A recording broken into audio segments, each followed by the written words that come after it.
Sunday made videos of it, and it just you hold it too close to the store and roaring all over each other. People revving the cars and all that. It was awful. Right, so when did you start training the Team Torres then? Started training here at Team Torres about 12 years ago. Started done a bit of training as like not elsewhere as an MMA. Done a bit of training like karate, boxing, kickboxing, stuff like that. Like beforehand, and then got into MMA. Whenever I was whenever I was 18, so it was actually 13 years ago. So did you train? You mixed all the martial arts yourself, kind of thing, beforehand? Not really. No, I'd done karate. Like I traveled the world doing karate, competing in it, and then a mate of mine was a boxer, and then I sort of just got into just sparred him a few times, and then liked boxing and done a wee bit of that, and then the last time I competed in karate, just realised that it wasn't for me, and I wanted to do something a wee bit more intense, and it was between boxing and MMA, and MMA was just the I guess the best form of fighting, because sort of you have to be good everywhere. You can't just be a good boxer, a good kicker, a good grappler. You have to be able to do everything. So that's what sort of pushed me down the MMA route. So you came into MMA at like a relatively early stage. There was no big boom yet of it. Like, No, there was nothing like there was. I was lucky enough that my head coach was. I think the first time I met Sebastian, he was a brown belt in jiu-jitsu. 12, 13 years ago, that was non-existent over here. Like, don't have someone at that level. And then whenever I started training consistently, uh, Seb was just back from Brazil, and he got his black belt, so he did. So I was lucky enough to have that sort of striking background. Coming into the gym where the head coach was a black belt in jiu-jitsu, and there was, I think, like at the time where I was living with the girlfriend, uh, it was near enough the next housing estate down from me, So it was like right on my doorstep. Like, so I was sort of happy with that and blessed to have that sort of level of training right beside me. and like, was this Team Torres always been here, or has it moved around? Uh, yeah, it's moved around. So it has. Like, at the first time I started, like I said before, the boom was in one of my porta cabins, and it was up by Five Ways, and then there was another one uh, over the town a wee bit. It was just like near enough like a wee shed, Yeah. and then I went from there to the porta cabin, and then Sean Smith had Newry Muay Thai running around the corner in this like sort of business park, but it was round the corner. It was a smaller place, and a lot of the boys would have done the Thai boxing. That was doing MMA would have done Thai boxing with Sean, or boxing with someone, and whatever else, and then up to the porta cabin then for the grappling and the MMA. And then it just eventually happened that the two boys linked together, where Sean and Sebastian and Damo all came to one and had the unit round the corner, and we just sort of outgrew it and came round here then. So is that three people come together to make this here then? Not not really. So there's three different elements to it. The MMA version of it is all under Team Torres, but Team Torres and Newry Muay Thai have only recently now sort of blended together. It was two clubs under the one roof near enough, but they've now come together, and it's all the one team. And then Damien's just right fitness. That's the sort of conditioning end of things. He runs his boot camps and he's personal trainer, whatever. So that's there. But the three boys are the run the place. Like, Would you help do a lot of classes? Like, you do a lot of classes yourself? yeah, I take some of the classes in here. I used to take an awful lot more before COVID, and then just whenever I came back with having the child, and then with my own personal training out there, sort of getting so busy, uh, I've died down on the classes a wee bit, but I still take a couple a week. And any of the boys that have fights running coming up would do whatever to help them as well. Like, But how do you feel like managing it all now that you're like promoting now you are like you know promotion essentially that so how do you manage all of that now and still trying to fight? uh, it's not as hard as people make out. To be honest with you, like people like to sit and give off, but if you be a wee bit more productive with your time, like I have a young child there. She was 3 in January, so that's a job in itself. I do the PTs, so like I'm a personal trainer. That's a job in itself. You have also a professional fighter. There's another one, and then you run the promotion. But if you give yourself, I like to sort of plan my week and know exactly where I'm going to be at what time. And whenever you do it that way, it sort of just they all sort of roll, one into the other. It takes away from, like, you can't decide today that, "Oh, I'm gonna go and have a kick about with the boys, or I'm gonna go away and I'll do something, or go and do this." There's been things that throughout the years I've sacrificed, but it's not as hard as people make out, like, Yeah, well, how would you like? Is it hard? Like you're in Cage Warriors, but have you found it in Cage Warriors? Like I've seen it's a problem. People get matchups and stuff. Have you found that a problem? Uh, Not really, no, because I would fight everyone and anyone, so I would. My last fight there, I had a pull out. I'd actually broke my hand, and I took the thing off my hand the following day. Whenever I got out and went training to see what way it was. This was, I think, 2.5 weeks out from the fight, and I took the thing off and all, and then that was me. I was happy enough to go, and then a couple of days later, the opponent pulled out. So I was still sitting for a couple of days saying, like, if I get an opponent, I'll still fight because there's people heading over. And then I just didn't get an opponent. So then, talking to the coaches and whatever else, they said, "Look, you're already in a bad situation here. You've done, like, your hand. You're going into a fight one handed, and you're not pulling out against anyone because you don't have an opponent." So then, whenever I got talking to the matchmaker, he just said it's better off to leave it. This fight here, I think maybe my opponent, it's the seventh or eighth or ninth person that John, like, some, like, the first 3 or 4 people were sent over. It was like, yeah, well, we'd obviously picked which one favoured us the most, and but yes to yes to whoever, and then none of them ones out of that list, none of them ones took it then, and then got another good opponent. I think he was maybe 6-2 or 7-2, French fella. Took that fight. They were messing about a wee bit. The manager was back and forth, nearly got it sorted, and then it came back that no, they just wanted an easier fight. And then the next person, same again, just, yeah, that'll do. John, like, came back then. I think he took the fight. It was a Polish fella took the fight, and then he had lost the fight before, and he went to sort of try and pad his record over in Poland, and got on board in the first round against an absolute dud, like, against I think you played maybe 11, 12 professional fights and lost a boy that was maybe 1-2, and by the next morning had pulled out of the fight.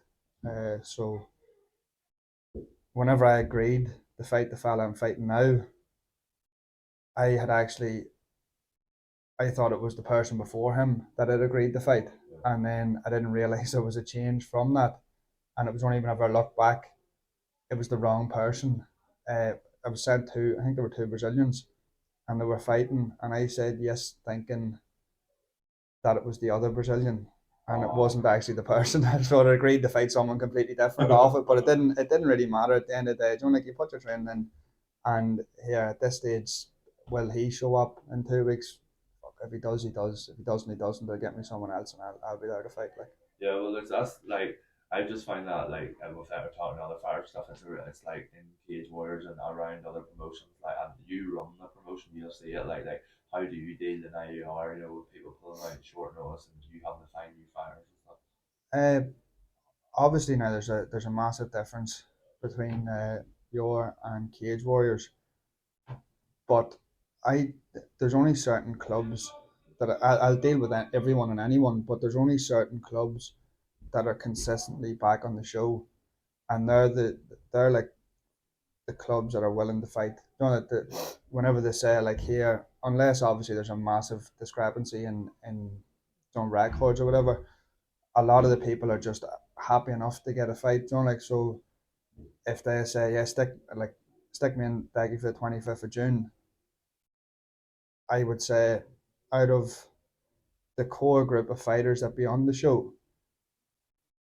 I think they've all taken the first fight that was given to them, and if someone pulls out, like for talk's sake, there's been a match I've tried to make between SBG Nace and Paddy Houlihan's gym, and the first time I think Paddy's lad pulled out, but Paddy had a replacement for that, for that team, and then the next time the SBG Nace lad pulled out, and they had a replacement for the other one. So it's just literally like, lad, this boy's out, but we'll put this boy in. Like, and they're all amateur. Well, the majority of them are amateurs, so they're a lot easier to deal with. Like, there is some that just want title fights and want gimme fights, but that's like, if you look at any of the matches on the show, that it doesn't really go that way. Like, Yeah.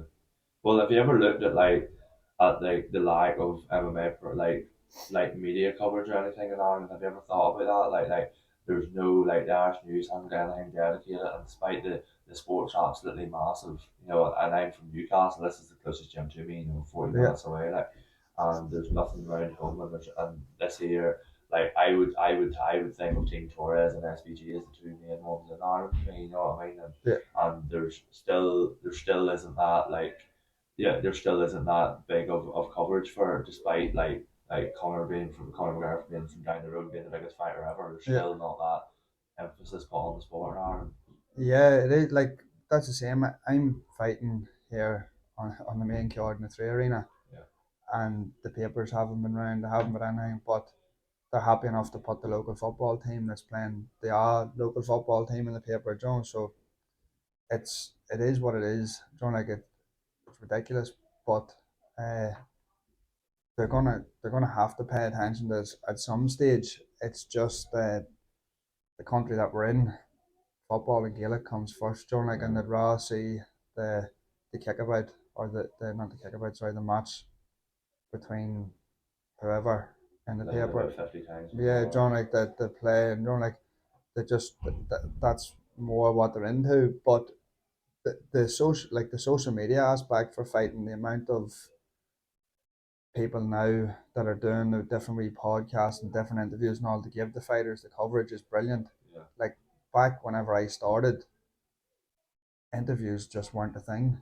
Like, you showed up, you fought someone, you mightn't have found out who you were fighting until the day or two before, and that's it. You just go in, have a fight, go home, have a few drinks, yeah, back into training, and fight again. Like, whereas now, that's one thing I can see. There's a massive, massive sort of push on the media, the social media aspect of it, which is great to see. yeah, But it's also then it's leaving fighters where they're thinking of, oh, they just have to have, like, before you fight, you have to have like a fighter page. Before you do this, you have to have that. And it's just like, at the end of the day, the bread and butter for us is fighting. The better you do in the fights, the more interviews you'll have, like, and whatever else. Whereas people are going down will you do an interview with me so I can get my name out there? Whereas if you win the fights, your name gets yeah. out there anyway. Like, Well, that's what I've been thinking. I think it's up to like the likes of the newspapers here. It has to be somebody like I got into journalism. I do it over in Liverpool University to cover MMA. Because I think the MMA is like they have the most fantastic stories that there is, and nobody's telling them. And I think that it's up to the newspapers here and the journalists there to move away from so many people reporting. Like you go to like our local papers, the Morning Observer, and like they would be writing about an under 14 match more than, and they wouldn't cover MMA if it was out in front garden. You know yeah, what I mean? Like, and I think that's up to them. It is a problem for it being such a massive sport. And like the past few years, like I stay up every day. I'm going to stay up tonight watching Northern Ireland and Max Holloway. Like I stay up every weekend, and so do I. Know loads of people doing that. yeah, But fan media has to be the one that covers it instead of like actual organised media. yeah. For the sport to be as big as it is now, and for like the old people that are still running the newspapers to still be so behind the times, I think it's a real joke. Yeah, I know, 100% agree with you on that one. So I definitely do. Like, it is, it's the most entertaining. Now, in saying that, there, like, a lot of people don't agree with it, but that's just uneducated people. Like, uneducated on the sport. Um, and then, like, it's a love hate kind of thing. Some people love it, some people hate it, but it's the most entertaining, and like it's the fastest growing sport. You still have to give it some attention, like, in my eyes anyway. Yeah, you do. That's what I think. And like I do wrestling at home. I started doing it when I was like 18, 19, like professional wrestling, right? And now the WWE and UFC are the one company, like, Yeah. so it's just gonna be even bigger, you know, the two super machines, like, but still something that it's just, you know, it's just something Irish about it. Like they just don't want to cover new sports and want to be old about it. Like, Yeah. No, that's it. Like I years ago I went to see like a hand specialist after just after one of the fights with an injury I got, and he told me that he now this is me going in to try and deal with an injury, not me asking his opinion on anything. It wasn't an interview, it wasn't anything. I just went in for like a consultation with him, and his opinion was I don't like MMA, and I didn't ask for his opinion to start off with, but his opinion was I don't like MMA. So all you do is punch each other in the head, blah blah blah. It's this and it's that. And I said dead on. I noticed you have cauliflower ears. What do you do? He played rugby, so I was like, that's great for your brain too, like for a start. And then I said, so that's like that's rugby's a great sport. I enjoy it, but it's a brutal sport too. yeah, Like you're running head first into each other. Uh, then we continued on the conversation as it got off the blinder, but he didn't like, as I said, didn't like MMA because all we do is punch each other in the head. But talked about how many boxers that he loved working with and whatever else, and he's like, oh, that's exactly what you like.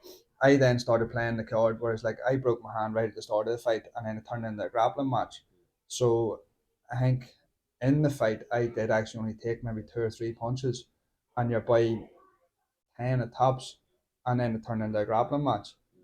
So how can you say that that's only punching each other in the head and then promote boxing to me? Do you know, like I was just like, just it was madness. Do you know, like in my eyes, I was going like, number one, I didn't ask your opinion, and number two, it's completely, as I said, uneducated because you're saying a sport like look at Hamzat, his first fight, what did he take 3 significant strikes? How's he just getting punched in the head? Do you know, like look at Mayweather and McGregor. McGregor hit Mayweather more than 3 times. yeah, Do you know, like in the head. yeah. So like I was just where his opinions was based on, I don't know. It's just based on like the old like human cockfight and shit, like, and it's like there's still so many older people think that way, and like, people that just don't follow the sport and understand it. Like grappling is way more of an art. Really, the grappling and striking is way more of an art than just striking because grappling is relatively safe there, Yeah, but you're gonna end up in a worse position. But you can tap. You know, there's so many more ways to get out of the fight, and that's why like boxers they just punch and get back up. You know, yeah, that's the rise in CT and the rise in brain damage is all of the thing from that, the big yeah, massive gloves and stuff. So yeah, why people want to give like boxing this sweet science because their grandads and their dads loved it, you know, and then they want to disrespect MMA and don't treat it seriously, you know. yeah, It's a bit of a joke, like, but I think it's up. I think that's kind of to do with like the likes of like Anderson Silva and Nate Diaz now going in to fight Jake Paul and stuff and being into someone who's trained purely box and you know stitching themselves up. yeah, I think that's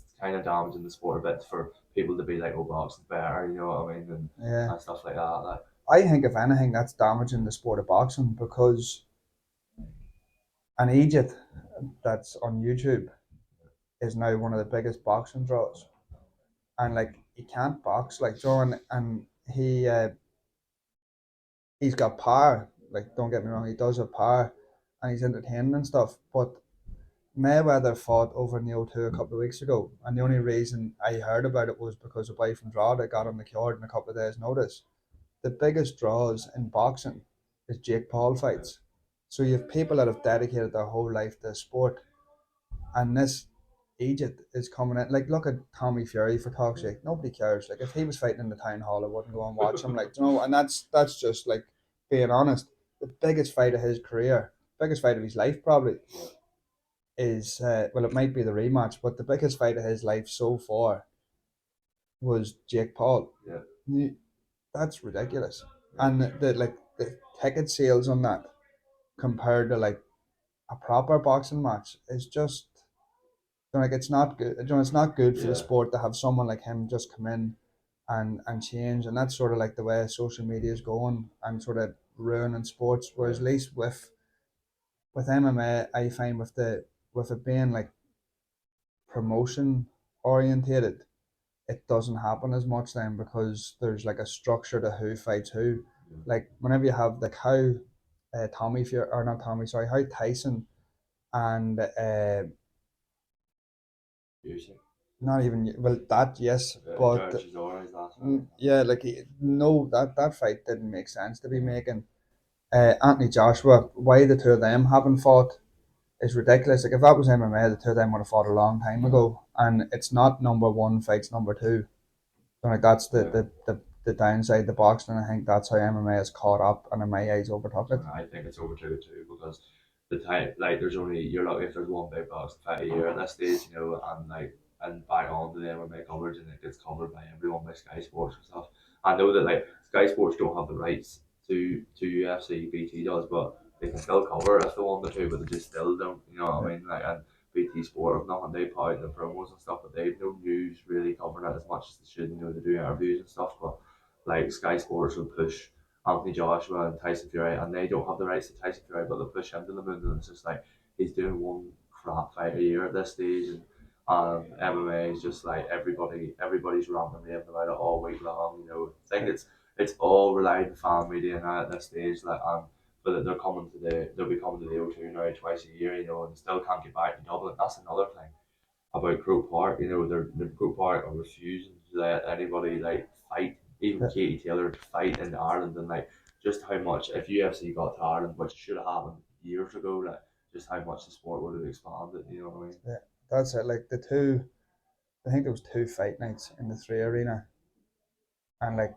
why they haven't been back. Like, you know, Ireland is we just. I think they haven't been back because we need a bigger venue. Yeah. You know, like, and that's the three arena is just not big enough for the likes of the UFC.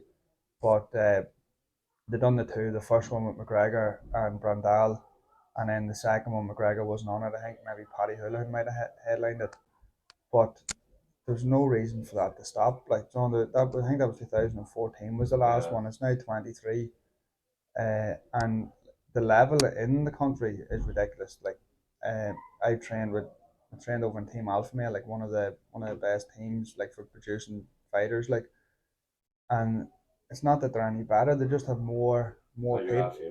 Yeah, yeah, just have more people than us on the mats, and don't like there's people that whenever they're 16, 17, be like, right, if I dedicate myself to this, Yeah. they can see the end goal because you have like the likes of Faber, Guida, don't like all them boys have been there from the start, and now you've got like the likes of Feely and Josh Emmett and stuff.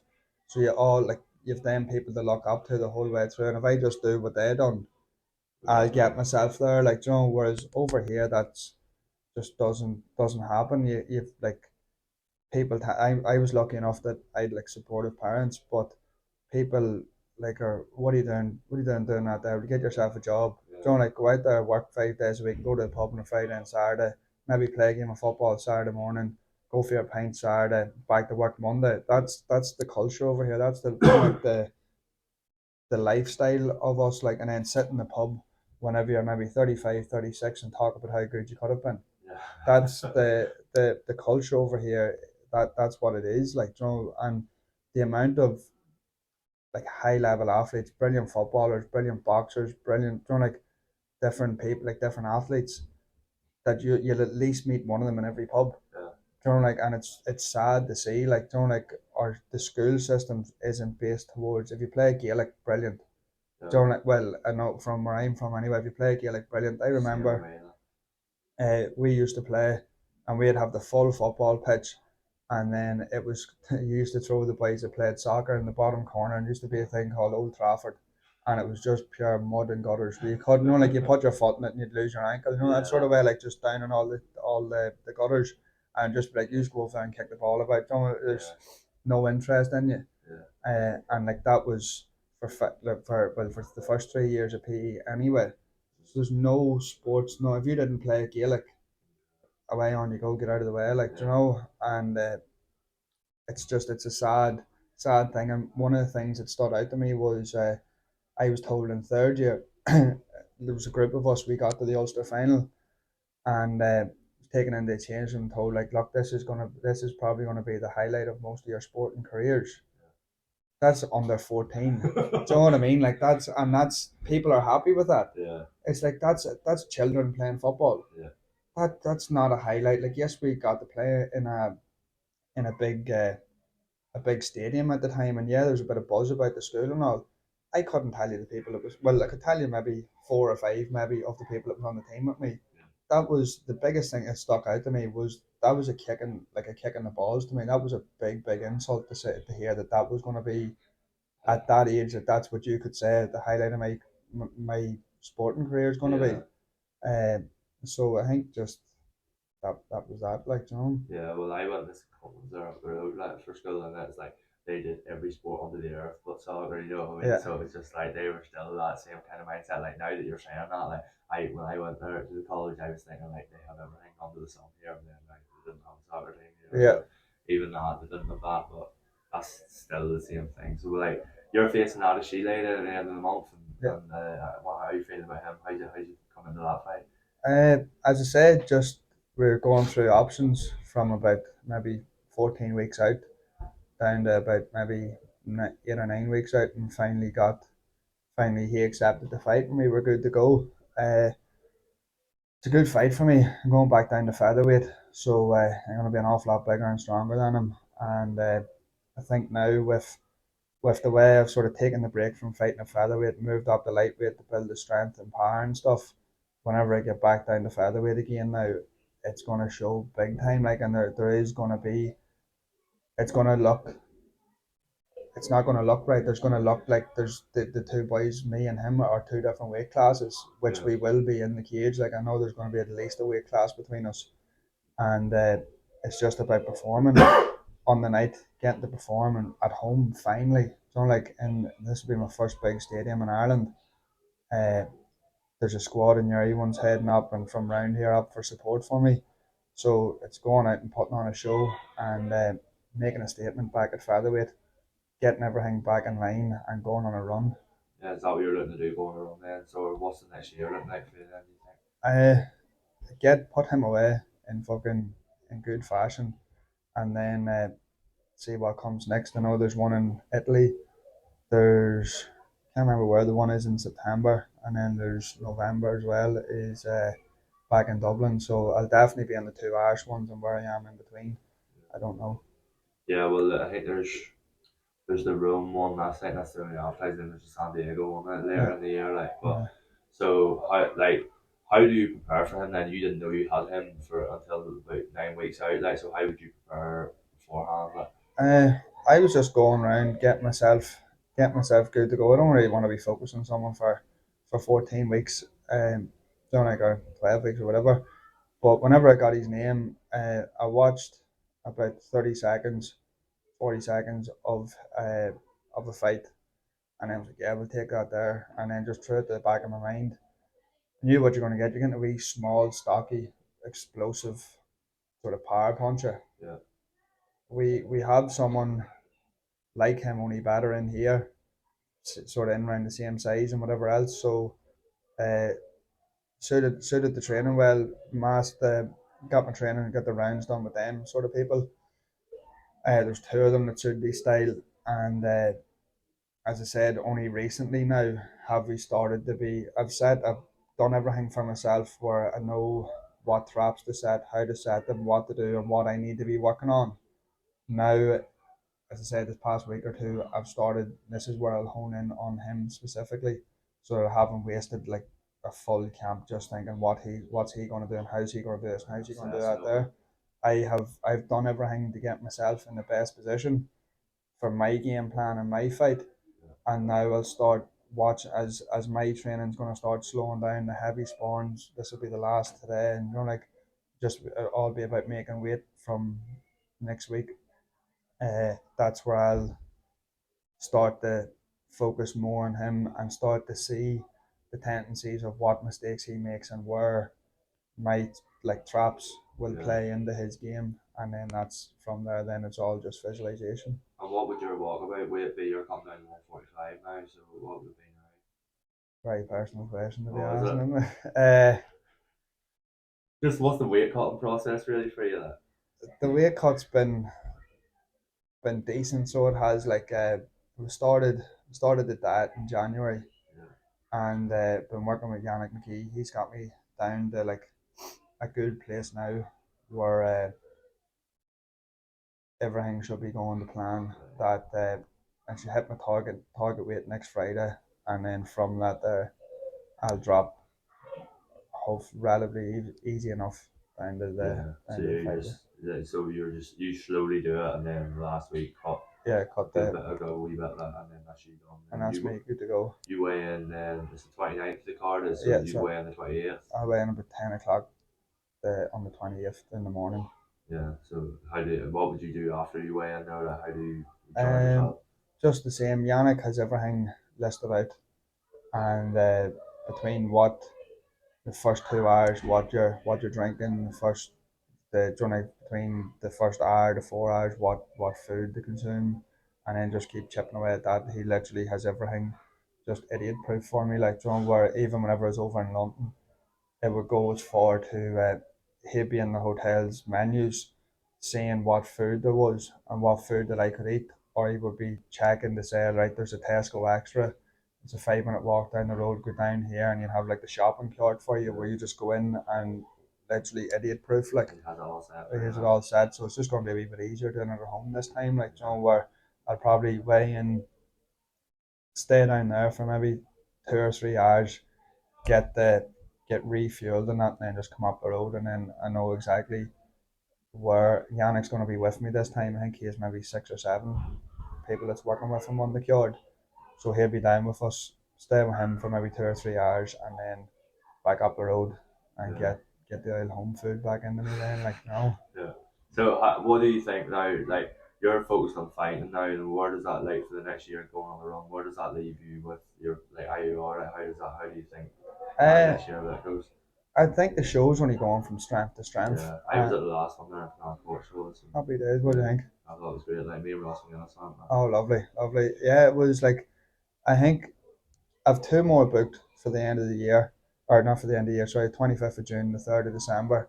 It's meant to be the 25th of November, but Cage Warriors is in the 3 Arena, so I said I'll move that there and I'll fight in Cage Warriors. Uh, but I'll see. I'll get into the Canal Court after this fight, and I might book one for September. But if you give yourself 2 or 3 weeks after you fight, or eight 8 to 10 weeks before you fight. So like you can go like so, especially now the Cage Warriors, you don't have to guess when you're going to be competing. Yeah. You know when it's coming up. It's a lot easier than you just like I know if I fight now, the show's the 25th of June. That gives me 8 weeks. Yeah. The last show was in February, so that gave me 10 weeks from then to now, so you can plan everything out. The only one that's going to be a bit iffy for me is I'll be fighting a week before the show, but it shouldn't be. It shouldn't be that. I'm sure someone can pull me out of a hole for a week. Like John, at the end of the day, it's replying to messages on your phone. It's not that hard. Like, Is there anyone like a Team Torres here you're looking to like you think would be next in line, or any good fighters that would be coming up? uh, well, that's Whether amateur or coming into professional. uh, the whole thing. Like, was I wanted to get Marcin a fair crack at the whip, and we've got him now. Where last year he went to tear between your and where did he fight? He fought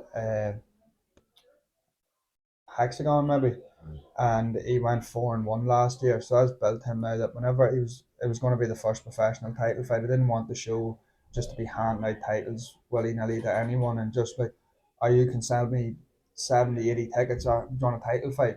It's more the case of like one of my champions in particular hasn't sold me one ticket, but he was number one in Ireland and the UK, so it made sense for him to fight for the belt. It didn't make sense to give it to someone else, that sells a load of tickets. So I finally Marching went in 2 or 3 fight win streak on the show, and I said I'd get him a title fight. Then like I got him a good opponent. He pulled out in about a week's notice, week and a half's notice, and I couldn't get a replacement. But in the meantime, I got on to my manager and was like, look, what about this fella for a fight in Dublin? He's done this, blah, blah, blah. And then we got the fight sorted. So I was like, Martin, I'm sorry, I can't get you an opponent, but you're on the Cage Warriors card in December, in Dublin. You just have to. I've just sent it on to told my manager to get in touch with Sebastian just so everything can be okay, but it's pretty much done. And then that was it. So it was sort of like that's the first one now that I said the whole reason is to develop local fighters, not only from our gym, from anyone that supports the show will support them. Uh, Develop them up, get them in the position, and then test them and get them onto the bigger shows. And like the sooner, like the next one is a boy from Dublin, Alexander Yankov. He pulled me out of a hole trying to get a replacement from watching. Real easy to deal with. He's a featherweight. He fought watching at lightweight. It was a case of would you fight at this weight, and then they were like, or sorry, they asked me would they fight at this weight. Marching would have struggled to get down the extra bit, and I goes, tell you what, I'll give you an extra few pound if you fight at lightweight, and it'll save the messing about. And they were like, yep, that's fair. You know, like it's the same two people fighting, you know, but I'll give you a wee bit more of an incentive to fight him. And then Alex was doing great the whole fight and just got caught at the end of or halfway through the third round, sorry. So at this stage, he'd done us a favour taking a fight up a weight group on 2 3 weeks' notice. So now in return, we're giving him fights that test him to build him back up because I think his record didn't do him any favours. He maybe went 1-3, but he's a good solid not opponent, sorry, fighter. So in that, then we test him. We give him like I think the next fight we give him like a Bellator veteran in George Courtney. The fight after that, he the last fight he fought Dorian. He's now fighting on Cage Warriors and Alex beat him too. So he's back to a 50-50 record. We get him maybe one or two more tests and then get him on the bigger show as well. You know, like that's the goal is to give people if you help us, we'll help you. You know, that sort of way. Like Yeah, well, it's a real credit to yourself being able to run this promotion and put so many fighters on. Like, I think that's the real important thing to is being able to put fighters on. Like, I've heard that a lot from you that you're so much for the fighters because like in Northern Ireland and then down, you'd be a real pioneer putting fighters forward, being able to run your own promotion when nobody else would have. Like you said, there some people go on like they don't have time for it, and you're like you said yourself, it's not as hard as people make it out. So like you've been able to put a lot of fighters forward and you've been able to put yourself as a pioneer for it. Like. oh, thanks. That's very nice to hear. Like, No, so you it get is. No, I've heard that from a load of guys, and then seeing it myself at your own shows and stuff. And some people they'll only care about themselves and not care about the gym because the sport, as we were saying, is so uncovered here and so relatively small. For you to be for you to be able to put these shows in Newry and like so close to Dublin, and Newry's like I said joke with these guys that everybody's an hour from Newry. Like yeah, Newry's like the centre of the earth kind of yeah. thing. That we'll be able to bring all these people together and put these shows on, and they'll only get bigger and they'll only get bigger. It's a real good thing. That. You know, that's the plan for it anyway. So it is like, and as I said as well, it saves people from Belfast don't have the 2.5 hour drive to Dublin. People from Dublin don't have the 2.5 hour drive. You know, like ones from Derry don't have the big track to Dublin. Ones from Cork don't have the big track to Belfast. It's Yeah. slap bang in the middle. Like, it's a perfect location for it. Makes sense, like location wise, to have something here. Yeah. And then as well, like the support I have in this town alone is ridiculous. Huge, So, and I know they like fighting. Like I know they like the sport. So being able to put that, I'd say like put a show on in here, and I'd probably sell it out and not be fighting on it. Like just with the support I have and the interest in the sport in the town, it's just a pity. I think like the only time I seen one of the local papers at the Canal Court was the time I fought in it, and that was 6 years ago maybe, and I haven't been back since. There has been one or two online like articles done, but it's not the paper. Like John, it doesn't make sense to why the local fighters aren't supported. There's people in here busting their holes daily for nothing, for no credit, and like as I said, the ones that go out and train twice a week and play a match the weekend get all the credit. But it's hopefully it changes. But if not, no one's going to slow down. No one's going to stop, and eventually people will have to take notice. Yeah, well, that's everything. Yeah. That's all that.